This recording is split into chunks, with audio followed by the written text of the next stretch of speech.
Hello everyone, it's me Rajat Singh Shamsunif and today's video gonna be super interesting cause আজ আমি আছি আমার জেলা ভোলাতে আর ভোলার একটা রেস্টুরেন্ট আজ আমরা এক্সপ্লোর করবো।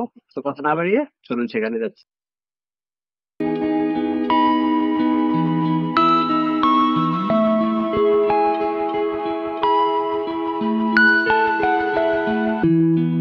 চলে আসলাম আমরা কার্নিভাল লাউঞ্জে। এখন আপনাদেরকে একটু ঘুরিয়ে দেখাই। আর এখানে মূলত আসার কারণ হলো কি আমার এই ফ্রেন্ড, ও আর কি আসলে জোর করে আমাকে নিয়ে আসছে। ও নাকি আমার কাছে ট্রিট দিবে, জানি না কি রিজন। ও নাকি ট্রিট না দিলে ভালোই লাগে না, এজন্য জোর করে ধরে নিয়ে আসলো। তো দেখা যাক আজকে আমাদের কি ট্রিট দেয়। আর আপনারা একটু রেস্টুরেন্টটা ঘুরে দেখুন।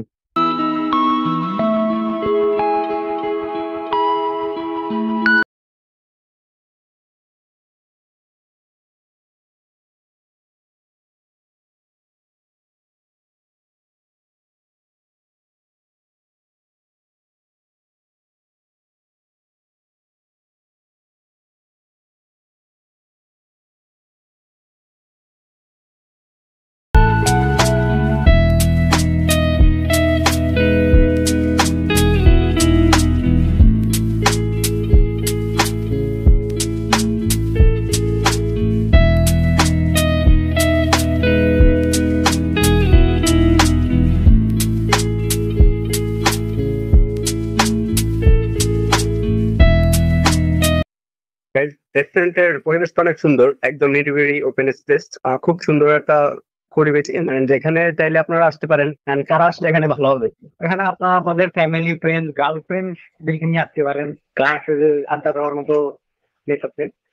আচ্ছা, ওরও অনেক অভিজ্ঞতা, এখানে অনেকবার আসছিল। আমার যদিও ফার্স্ট টাইম, অনেকবার ও গার্লফ্রেন্ড নিয়ে এসেছিল এখানে। Guys, এখানে একটা বার্গার নিলাম আমরা, এটা হলো চিকেন চিজ বার্গার। এন্ড এটার যেই পার্টটা, যে বার্নটা, এটা খুবই হার্ড মনে হয় যে একটা বিস্কিট।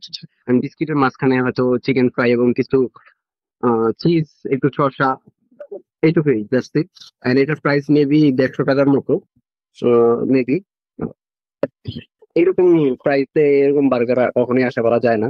তাদেরকে তাদেরকে বলার পর তারা বলছে যে বানটা কালকে। হ্যাঁ, তো এই দিক থেকে তারা অনেস্ট ছিল। আর এখানে একটু ফ্রেঞ্চ ফ্রাই আছে। ফ্রেঞ্চ ফ্রাই খাতে আছে এই মেয়োনিজটা। বাট মেয়োনিজটা হলো গিয়ে মনে হয় আমার কতটুকু যেটা ফ্রিজে ছিল, তাই এটা থেকে যে আদা বাটা বা রসুন বাটা থাকলে যেমন একটা গন্ধ থাকে না, ওইরকম একটা গন্ধ আসছে।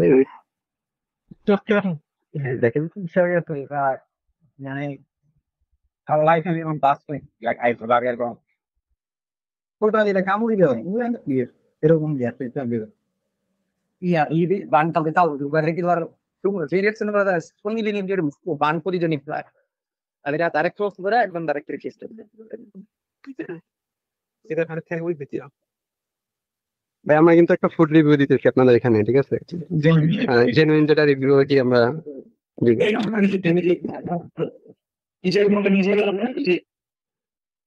এখন তারা চেঞ্জ করে একটা বার্গার দিল। এটা বার্নটা একদম সফট আছে, এটা না? এন্ড গাইস, এখানে ফ্রাইড রাইসটা মোটামুটি ভালো। ভেজিটেবল একটু কাঁচা কাঁচা ভাব আছে, বাট চিকেন মশলাটা একটু ভালো। একটু স্পাইসি বাট খুব টেস্ট। চিকেন মশলাটা ঠিক আছে একদম। ফ্রাইড রাইসটা great rate rate out of 10। আর ভেজিটেবলটা একদমই বাজে ছিল, একটা 5 দেওয়া যায়। এন্ড গাইস, এখানে কোল্ড কফি একটা, বাট কোল্ড কফিটা একটু বেশি তিতা হয়ে গেছে, একটু কম তিতা হলেও হতো। 7 আউট অফ 10 দেওয়া যায়। Guys, আমাদের খাওয়া দাওয়া শেষ। এখন যে কম্পিটিশনের সময়, এখন এরকম খাবার যদি বাজে হয় তাহলে এর টিকে থাকা খুব বড় দুষ্কর। তাদের পরিবেশ সুন্দর, ডেকোরেশন খুব সুন্দর, বাট তাদের খাবারের দিকে ফোকাস করতে হবে, নয়তো আমার মনে হয় না খুব বেশি দিন এরা এক্সিস্ট করবে।